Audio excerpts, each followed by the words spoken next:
all these theories that have been going around on the internet since this movie was announced. You know, we've had theories about Wonder Woman is going to be Kryptonian in heritage and all this crazy shit, right? Which I don't think they're going to do that. But I mean, there's this theory that's been going around for a long time, and it's persistent, is that Batman has kind of stopped patrolling, going out onto the streets of Gotham, and he uses drones. He doesn't talk to anyone. He doesn't talk to Nightwing, Robin, any of that shit. He's just done with a lot of them. And this could be the situation. People are saying that the Superman situation, seeing what happened, brings him out of that, and he goes to beat the shit out of Superman. This theory, he's going against him. So maybe he is coming out of retirement, and this is the only suit he has available at the time, so he's just throwing this old suit that he has on, and that's just the case. I mean, I love the utility belt. I love the fact that he has that. Yeah, Dark Knight kind of just had the brown little belt that had no use whatsoever, and just was, it was just for decoration. Which, thinking about it now, and I think about Dark Knight Rises when he throws the smoke pellets at Bane, where did that come from? Where did he have that?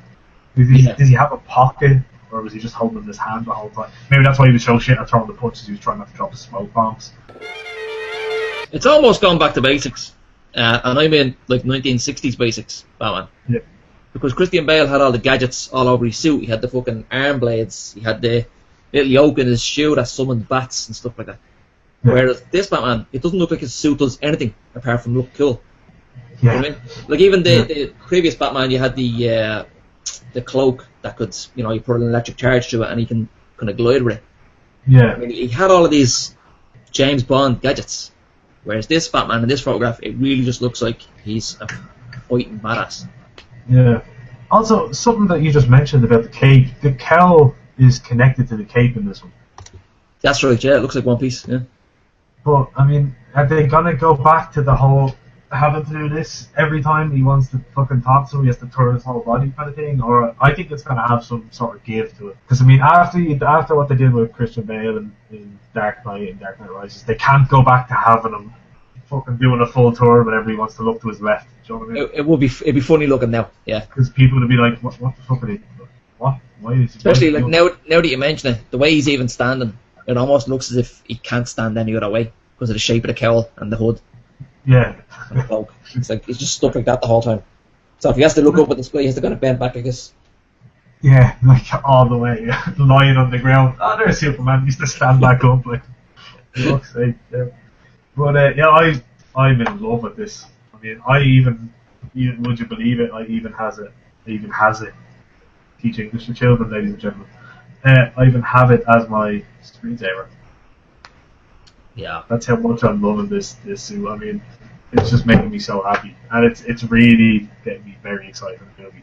I mean, I'm already really excited, and the fact that it's still 2 years away is killing me. Yeah. You know what I mean? It is still 2 years away, but we're inside the 2-year mark now, so that's something. At least, and I think is it next week or 2 weeks from now they're starting filming? They've already started. Apparently, they've started, yeah. Because I started following Gal Gadot. I liked her page on Twitter, on Facebook.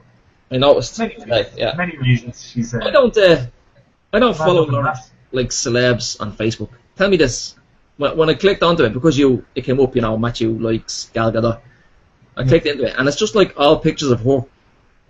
Yes, it is. Is that normal? Is that what stars do? They just keep putting up loads of pictures of themselves looking beautiful? No, it's not. Normally they have statuses and whatnot. I don't mind, like, here's a picture of me with Steven Spielberg. I don't mind that. Yeah. But constant, one after the other, just glamour shots. Look at how beautiful they are here. Also from the same angle every time, pretty much. Yeah. But, yeah, there's something that she put up about, I can smell the weekend coming, any plans? And the location is 8th of May near Rochester, Michigan, United States. That's where they're filming the movie. Oh, okay. And there's been all these reports of, they've seen camera crews, and Henry Cavill is in Michigan, and Ben Affleck is also apparently in Michigan. So I definitely think they're filming already. So I'm hoping we see the Wonder Woman suit this week. Really. And I have a feeling they're going to go with it goes without saying, the kind of minimalist, functional, gritty, rather than the whole glamorous, blue hot pants version. Yeah. Sorry, Samantha just came in, saw that I was looking at Gal Gadot's pages now. Yeah, it's real awkward because having a cock in my hand at the time. I'm hoping that they don't go with the typical, like you said, the typical fucking underwear, push-up bra kind of look. Yeah. Because I think that's just, you're just turning her into a sex symbol then. Which obviously she is supposed to be that in a way. Yeah. But you don't want to be silly looking. Yeah, it would be better to see her in like long, like trouser kind of things, like armory looking trousers. And I mean, you can keep the typical Wonder Woman kind of bra looking thing, but don't have it like where her, I mean, she doesn't have very large breasts anyway, but don't have them where they're just hanging out. I mean, cover them, don't have them on display, but you can still keep that look kind of thing. You know what I mean? And she has to have the crown. If she doesn't have the crown, I'm putting a fist through the fucking screen. Oh yeah, it'll probably be like a baseball cap or something. Because this film has been one of the most controversial films to be announced in the last couple of months. You had people saying it was being rushed, even though they announced it they gave it 2 years on release date. Yeah. You know what I mean? Like 2 years is, I mean, that's the kind of standard gestation and production, post-production release period of a movie. So as you had that, and then you had people saying Ben Affleck shouldn't be Batman, and Jesse Eisenberg shouldn't be Lex Luthor. Like, yeah, the casting choices are a bit weird, but we don't know what's, you know, we don't know what's going to happen. It could be good. You don't know what's cooking. I want this movie to come out and just blow everyone away. For everyone to be like, that was awesome. No, I have a really, really good feeling about this. I haven't really heard anybody complaining about Ben Affleck. Ben Affleck? Jesus Christ. Ben Affleck. Ben His little brother. Affleck. So yeah, no, I haven't heard anybody complaining about him in the last couple of months. It's like they never complained. Do you know what I mean? So, oh no, I always said he was going to be great. Whereas you know, I did always say he was going to be great from day one. When I heard the news, I put up a statement saying Ben Affleck is a great actor and a great director. Provided he's the new Batman, let's see where it goes. Like, oh, Daredevil was shit. Yeah, Daredevil wasn't the best movie, but like, people have been in bad movies, and then, like, Heath Ledger was in A Knight's Tale, and he was then the Joker. The Joker. The only Joker that I think was worth watching, apart from Mark Hamill. You know my feeling on the Tim Burton movies. We're not going to get into this today. Oh, actually, there's also I'm going to get in now. There's a deadly thing that someone said they could see a hint to Robin in the picture that's there. And let me just find it, because it's actually, it's fair enough. I think they might be right, surprisingly. Click that link there, essentially. I'm pretty sure it's Photoshop though. So yeah, this kind of leads into the Justice League talk. Well, not Justice League talk, the confirmation of Justice League. It's definitely happening, as we talked about it in a previous video. We did talk about it, but it hasn't been uploaded yet. And when it's uploaded, this box right here will be a link to it. But until it's uploaded, this box will be a link to nothing. Just ignore it. Just ignore the box. Or actually, never ignore the box if it's there in front of you. Oh yeah. Pro tip. What are your feelings on Justice League? Just quick thoughts. Really looking forward to it. I really hope it does well. I hope there's not too much bitchiness between Marvel fans and DC fans. Do you know what I mean? Oh no, there already is bitchiness, but I just don't want this whole thing to be marred by, oh, it's not as good as this, or oh, it's better than that. I don't want to hear any of that shit. That's something that I mean, I don't get why they would will something to fail, because if you're a fan of these types of movies, the more there are, the better. And everybody benefits. When one does well, so does the other. Mm-hmm. We're living in the golden age of comic book movies. Yes. And the minute anybody starts ruining that and starts going downhill, you're kind of ruining it for everybody. Because all it takes is a few bad films, and the money men in Hollywood are going to say, comic book movies are out, baby. The next big thing is My Little Pony. Or whatever. Are you a brony? No. The only horrendous comic book movie that I can think of the last. I mean, if you're talking, we're not talking the Raimi Spider-Man and stuff like that. Those movies were kind of the start of this kind of, like you said, golden age of comic. Pretty much, yeah. But I mean, if you're talking like the last 5 to 6 years, the only bad comic book movie that I've seen is the Green Lantern movie, which was fucking god awful. But yeah. That being said, I really want to see in Justice League, and I'm worried that they're not going to put him in it because of how badly that film did. Yeah, hopefully not. Hopefully it doesn't go against Green Lantern making any further appearances.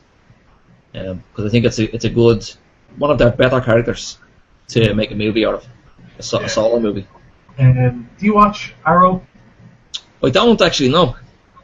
No, I watched the first episode. The first episode was very good, but I just haven't had an opportunity to sit down and watch the rest of it. So, I'm kind of busy, and I've been rewatching that '70s show, which is hilarious and shit like that. So I mean, like, I haven't had a chance to sit down and watch the whole series. But from what I've read online and people's reaction, people are really hoping that Arrow is involved in the Justice League movie in some way. The tone of Arrow is very, very close to the tone of Man of Steel. They take it very seriously. Yeah. So I would like to see some sort of connection there, kind of like the Agents of S.H.I.E.L.D. But the chaps in charge of the TV show has said that they haven't been approached about it being involved, so they think they're going in a separate direction, meaning that if Flash is in the Justice League movie, we're going to have two different versions of Flash, or the TV version of the movie, right? I just think that's a bad thing to do because you're fucking with your audience. Yeah, that would be sad, already. And it's kind of sad that they haven't really kind of communicated. Yeah. The film guys and the TV guys. Doesn't bode well. No, it doesn't. Although I remember when they were first talking about Man of Steel, and people were flying off the handle. I don't know if you remember this. They were flying off the handle that they didn't get the lad from Smallville. Yeah. What's his name? Tom Welling, is it? Tom Welling, yeah. And I was like, that's a fucking TV series. Do you know what I mean? This is a film. It's not a sequel to the... You know what I mean? Let's say you have the X-Files TV series and then you have an X-Files movie. Obviously, it follows on from the series. A Superman movie has nothing to do with a Superman series. Yes. Do you know what I mean? If it did, then Man of Steel had been made 10 years ago. Would you get Dean Cain to play Superman? No, I don't fucking think so. Also, I liked Tom Welling's response to that. I thought he was very classy when he did that. Yep. Because he turned around and said, look, if we were to make a Smallville movie, first of all, who would we have as a villain? Because we've already met all the villains. Yeah. And he also said, look, is there a point in starting a new movie with me as Superman when I've been associated with the TV series for so long? The only way he would make a movie, he said, would be if they were continuing the Smallville story and it was just a Smallville movie rather than a Superman. Which I was like, yeah, fair play to you. You know the drill. And he's also like, I've made my money, so I don't give a shit. Fair play to him. Yeah. He's made his market. Yeah. And also, I like, because, people, that movie also divided people a lot when it came out. I mean, I was one of the people who loved it, but I also know that it does have its flaws and it has its problems and it's not a perfect movie by any stretch of the imagination. There was things that it would change. But as a starting point for what we now know as the DC cinematic universe, Marvel has theirs, I thought it was a great starting point. And I like the fact that they're building the character. So the character development is great. Because one of the things you could say about the Marvel movies is, apart from the Avengers, there isn't that much real character development. No. So I mean, like, you have Tony Stark's alcoholism that took up 15 minutes of Iron Man 2. I was going to mention Tony Stark. There was a very, very slight, almost like a background story arc with his character. Yeah. Where it's, I actually thought they handled it really well, because it could have been very blatant. Oh jeez, here we go again with this alcoholism. Yeah, it would have been a real moral lesson, you know. Yeah, I mean, it was alright, but I just felt like it was almost like if it wasn't part of the story, you wouldn't miss it. But in Man of Steel, I think they had more character development for Superman, Clark Kent in Man of Steel than they did for Tony Stark over 3 movies. Yes. You see him go from this person who had no idea where he was from, and then he accepts the responsibility of trying to save people. And yeah, he kind of destroyed Metropolis completely. Yeah. But I mean, he's an inexperienced person who's trying to save all these people. I think this is going to carry on into the sequel and Justice League. That all of these things that happen in the first movie have a massive impact on. Why is Batman going against Superman? Because of the destruction. Because of the fact that he's an idiot. So I think that's going to be great. So I'm looking forward to it. I'm really hoping the script is good. And David Goyer is great for getting stories. This is going to be the start, this is going to be the middle, and this is going to be the end. But he's terrible at writing details. Is he Blade? Blade? Yeah, he wrote Blade. But I think he was in charge. I think he directed Blade 3, actually. Yeah. Which would explain a lot. The thing about Dark Knight and Batman Begins is he came up with the main story beats. and then Christopher Nolan and Jonathan Nolan, his brother, came in and did the details. But Dark Knight Rises, David Goyer was in charge pretty much by himself, and you can really tell. Yeah. So I think with Man of Steel 2, he's in charge of the story. The guy who wrote Argo is doing rewrites of the script. Oh, okay, great. That's a good sign, I think. Did you see Argo? I did, yeah, I like that film. It was very good. So I mean, I'm hoping that it's going to be. I want it to blow me away and be like, that was better than the Dark Knight. If it can do that for me, then they fucking nailed it. You know what I mean? Yeah, I think that's going to be the big debate. Not so much is it up there with Avengers Assemble. That it's going to be, is this as good as Christopher Nolan's Batman? What do you think? Well, I was never as in love with the Dark Knight Rises or any of that as much as a lot of people. I thought they were great, really enjoyable films and all that. But particularly with the whole Heath Ledger thing, people just flew off the fucking handle. It's the greatest thing ever fucking made by Hollywood. Ever. And I was like, Jesus, it's good. It's really good. But get a fucking grip, will you? Yeah. I've always said my main complaint about the Nolan movies was that it wasn't Batman enough. Like, you could take the character of Batman out of the movies and you still have a great movie that's just a crime movie. Yeah, that's a good point, actually, yeah. That's actually one of the reasons that kind of, when I saw the Heath Ledger movie, a lot of it was like, this really just feels like a crime movie. A heist movie, almost. Obviously, you have the whole thing with Batman and Joker being the main villain and that whole dynamic, but everything else, it's pretty much just a crime movie. I'm not going to sit here and say I didn't love them. I love those movies and I will watch them and enjoy them forever. Yeah. But it wasn't Batman from the comics. It wasn't, he didn't have the other characters, Robin, Nightwing. They're very important. Yeah. Very important to the story. So yeah, I'd like to see all that stuff happening. In fairness, the whole thing about it being just a crime film, it's kind of like, what else can you do? He said he was going to make it gritty and realistic. It's set in the real world, pretty much. Kind of, and the whole thing with Robin, that falls into the same category. You cannot have Robin in a gritty Batman story, because the minute you put Robin in, it's not gritty anymore. He's running around with a 14-year-old boy. Yes. I do have one thing that I just want to say they better have in the movie. My only demand for the movie is that if they show the Batcave at any point, there has to be a glass case. Yeah.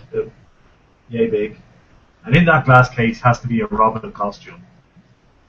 They do that, I'll be happy. Just a Robin costume? Yeah. The reason for that is the Jason Todd thing. Yeah, I think you might have told me about him before. Remind me? He was a Robin. He was killed by the Joker. The fans voted to kill him, actually voted, rang in and voted for him to kill that. And that storyline at the time was just to get rid of Robin. But now it's become this whole part of, this huge, massive part of Batman mythology now. He is, it's his one biggest failure. He wasn't able to save him. Yeah, how it affected him and all that. So you're basically saying you want the Batman vs Superman to acknowledge this character who's been killed as if it has happened? Yes, as if it has happened in the past, Between the last Batman film we saw and the next Batman film we'll see, you want this to have happened? But because they're not continuing in the Nolan universe, this is a completely fresh Batman character. So if he's an old, if he's an older, battle-worn kind of gritty, he's done it all in the past. I mean, that could have already happened in the past. We just don't see it on screen.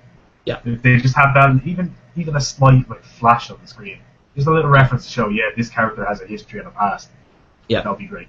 And that's also why I want to see Nightwing. You have to understand that people know, even everyday people know mythology about that. Yeah. They might not know the I just love the term everyday people. Like non-comic book fans, people who don't know mythology. Those lay people, So thanks for watching, guys. I hope you enjoyed our musings and ramblings about the new Batman suit.